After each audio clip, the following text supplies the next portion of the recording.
Adjamé, au nord du district d'Abidjan. Cette commune est caractéristique du désordre urbain qui s'est emparé des grandes villes de Côte d'Ivoire. Nous sommes dans l'un de ces sous-quartiers appelés 220 logements. Ici, c'est la même image. Les trottoirs sont transformés en marchés à ciel ouvert. Le quartier est gagné par les gares spontanées, les encombrements, les occupations anarchiques des voies publiques, l'insalubrité et l'insécurité. 220 logements paye sans doute sa situation géographique. Il est devenu un hub de passagers en provenance des communes voisines telles Abobo, Yopougon, Atekoubé, Cocody et Plateau.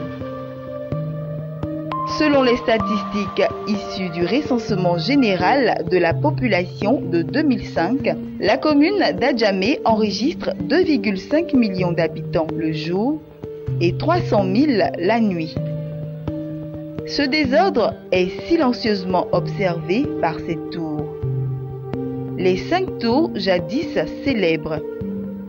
Aujourd'hui, elles ne sont plus que l'ombre d'elles-mêmes. Harmattan, Alizé,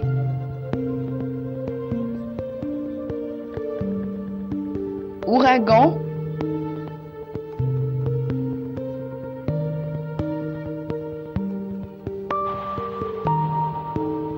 Sirocco,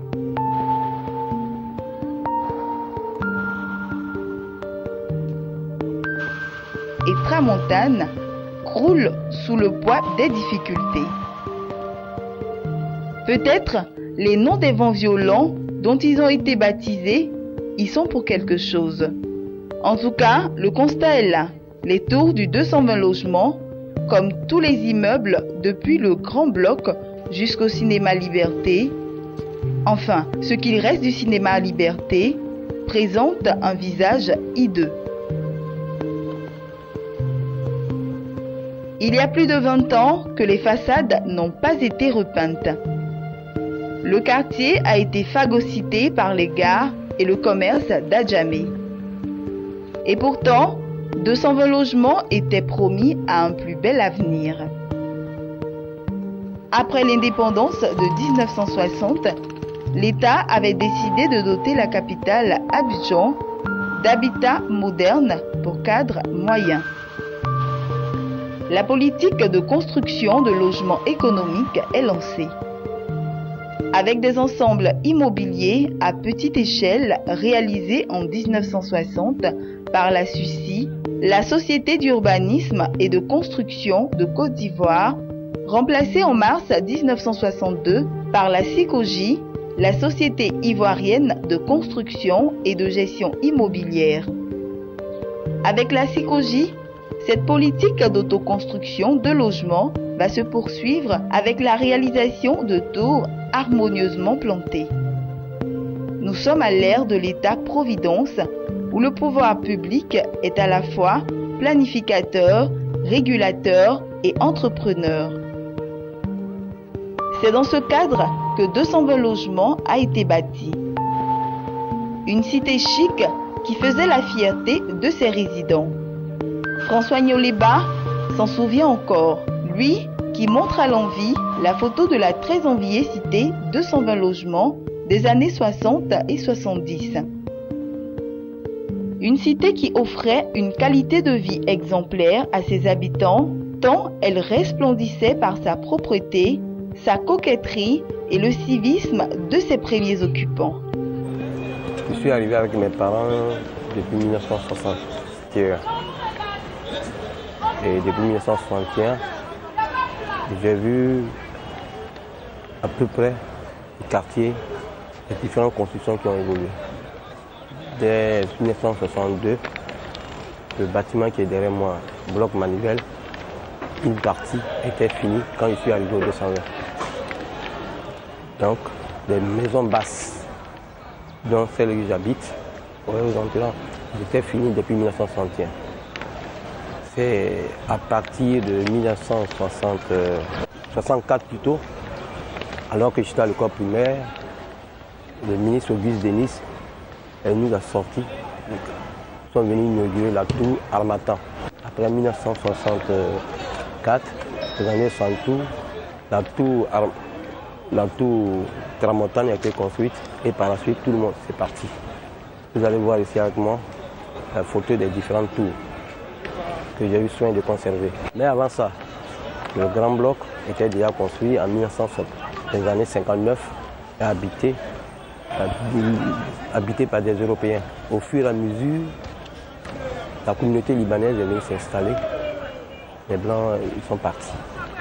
Et je vous dis qu'ici, au 220, c'était une très belle vie. Nous qui étions enfants, toute la communauté veillait sur nous. Il y avait des agents de sécurité. Personne ne pouvait sortir du quartier à partir de 19h. Parce qu'il y avait des gens qui veillaient, surtout les enfants. C'est ainsi, lorsque vous voyez tout sillonner tout le quartier, on avait la verdure partout. Il y avait les loisirs, enfin le cinéma Liberté, on avait le super saloon. On voyait des amis qui venaient du Cocody d'Anga, de plateau. Attends, c'est pas encore construit, tout le monde venait là pour regarder le cinéma. Parce que c'était un grand cinéma. C'était un grand cinéma, il y avait des grands films tels que, vous savez, les Tarzan, quand tu es tout petit, on venait les regarder. Vous comprenez bien que vous êtes bien à l'aise. Comme François, Jean-Marie aussi est nostalgique. Il se souvient du passé glorieux de son quartier, lui qui y réside depuis plus de 30 ans. Je dirais que c'était une cité par le passé qui a été habitée par des cadres de ce pays. Bon nombre de cadres aujourd'hui, de politiciens, ont habité cette cité. Voilà, c'est pour dire que tout le monde rêvait de vivre aux 220 logements. Les difficultés des résidents ont commencé avec le désengagement de la SECOJ. En 1983, sous l'influence de la Banque mondiale, l'État change d'orientation. La SECOJ passe de la location simple en location-vente. Quelques années plus tard, les anciens locataires deviennent les nouveaux propriétaires. La SECOJ est partie, laissant aux nouveaux propriétaires la gestion des espaces communs, escaliers, aires de jeu, jardin, parking, ascenseur,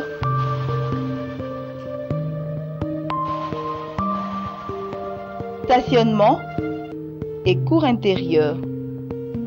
Très vite, ces derniers se sont organisés. Ils ont mis en place des syndicats de résidents pour gérer la copropriété. Chaque tour a son propre syndic. Le syndic de copropriété gère dans ses différents aspects financiers les parties communes et les équipements collectifs pour le compte de ses différents copropriétaires. Il assure l'entretien et la maintenance des locaux ainsi que les relations avec les fournisseurs. Pascal Boloublé est le président du syndic de la tour Tramontane. Doumbia Lassiné, lui, dirige celui de l'immeuble Harmattan.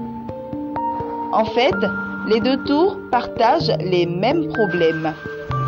Il y a aussi le problème de la sécurité. Avant, il n'y avait pas de vigile sur nos tours, mais aujourd'hui, nous avons 2 vigiles. Un la journée, un la nuit. Pourquoi?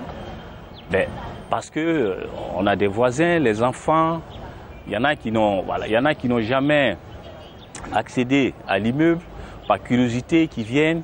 Il y a aussi des jeunes de 17 ans, 20 ans dans la découverte du sexe. Tard dans la nuit, ils rentrent là-bas, ils sont dans les marches. Et la vie occidentale a fait que quand tu vois les jeunes dans les escaliers, on ne peut rien leur dire parce que on s'est dit que bon, ils ne sont pas chez moi, donc ils ne me dérangent pas. Mais par contre, ils dérangent l'ensemble des résidents. C'est pour ça que nous avons mis un vigile la nuit, un vigile la journée, pour filtrer les entrées. Et même quelquefois, la journée, vous êtes là, chacun dans son appartement, mais ce qui se passe dans les couloirs, c'est insupportable. Il y a des voleurs. Quelqu'un peut libérer son appartement dans la période où l'appartement est libre, là, n'importe qui vient dormir dedans et il peut profiter pour voler. Donc aujourd'hui, nous, on a mis un peu d'ordre au niveau de la tour, mais il nous reste beaucoup à faire. Et ce beaucoup à faire, là, l'ascenseur. Si notre ascenseur est fait, maintenant le reste, pour que nous, en tant que propriétaires, parce que moi-même, je n'habite plus la tour. Je suis jusqu'à Cocody-Angré. Et avant, le syndic, c'était un mélange de propriétaires, de locataires, et il y avait du bruit. Et depuis 2012 qu'on a réformé ce syndic-là, et que c'est une affaire des propriétaires, il n'y a plus de bruit. L'immeuble est confronté d'abord, dans un premier temps, au problème d'irrigation, c'est-à-dire les caniveaux d'écoulement de l'eau pluviale. Quand il pleut, les caniveaux se bouchent. Et quand cela se bouche, vous allez constater au sous-sol, le sous-sol est inondé. Et donc, il faut utiliser les grands moyens pour déboucher d'abord ces caniveaux-là avant que l'eau ne parte. Donc, cela nous pose beaucoup de problèmes. Donc, la canalisation. Alors, donc, en plus de ça, le problème de l'ascenseur. Au départ, c'est la psychologie qui s'occupait de l'ascenseur, l'entretien et tout. Mais comme maintenant la psychologie s'est désengagée et nous sommes tous devenus propriétaires, alors la charge est revenue aux propriétaires. En ce moment, la charge de l'ascenseur pèse beaucoup sur nous. C'est ce qui fait que de temps en temps ça marche, de temps en temps on a un problème avec l'ascenseur. Face à toutes ces difficultés pour l'entretien des tours, les syndics ont recours à la participation financière des résidents, mais sans succès. Par rapport à l'ascenseur, le bureau a institué une cotisation qu'on appelle, qui compense un peu la charge qu'on payait sous la facture de sécurité qui évalait à 5 000 francs quand la sécurité était là. Sous la facture de loyer, en location simple, la charge c'était 5 000 francs. Donc, ce que je dis parti, alors au départ, on a commencé à payer les mêmes 5 000 francs, mais c'est arrivé à un moment où il y en a qui payaient, il y en a qui ne payaient pas. En Afrique, les syndics sont limités dans ce qu'ils font, par manque de moyens, et puis par défaut de communication aussi. Voilà. C'est pas toujours que les habitants comprennent le message, les différents messages que le syndic leur donne. Pour répondre aux besoins d'entretien des immeubles, les responsables de syndics font preuve d'imagination tout en comptant sur la chance. Bon, Dieu merci, aujourd'hui, depuis je ne sais pas quelle année, il y a la compagnie Green qui a mis son antenne sur notre tour. Il y a la compagnie Orange qui exploite notre espace publicitaire. Donc ces deux pourvoyeurs-là nous aident à maintenir notre tour dans l'état que vous voyez là. Donc il n'y a plus de cotisations venant des propriétaires, il n'y a plus de cotisations venant des locataires. Avant c'était difficile, ça honnêtement. Mais maintenant là, on ne fait plus de cotisations.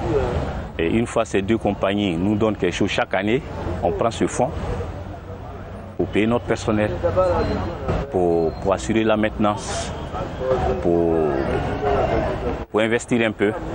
Il n'y a pas longtemps de cela, on a eu la chance d'avoir une société de téléphonie mobile qui a installé son antenne en haut sous le toit de notre immeuble, qui a fait vraiment un boom dans notre cœur parce que ça nous, par rapport au contrat qui nous lie à cette société, qui nous paye par an, et on a même calé notre paiement par rapport à ça. Et c'est ça qui nous soulage, qui fait que les 3 000 francs, on supporte ça un peu.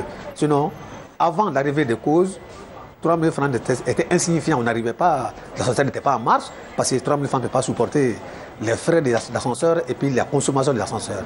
Donc à l'arrivée de cause, avec cette facture, donc on a relancé la marche de l'ascenseur. Le problème de la gestion de la copropriété interpelle le gouvernement.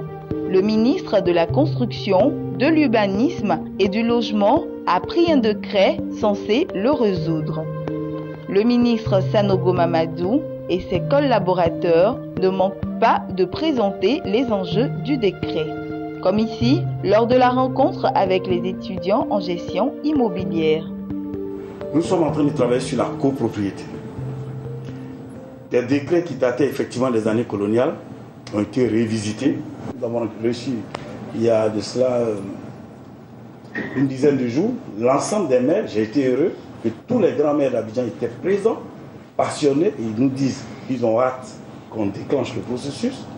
Ce qui va se passer, c'est que tous les immeubles, nous allons d'abord remettre à jour la question de la copropriété. Les bâtiments vont être gérés par des syndics professionnels, formés. Le syndicat de copropriétaires lui-même, le syndicat lui-même est agréé, il est reconnu. Le conseil syndical qui est composé de 3, 4, 5 personnes selon ce que le texte dit, n'a pas à s'y mixer dans la gestion quotidienne. C'est le syndic qui gère.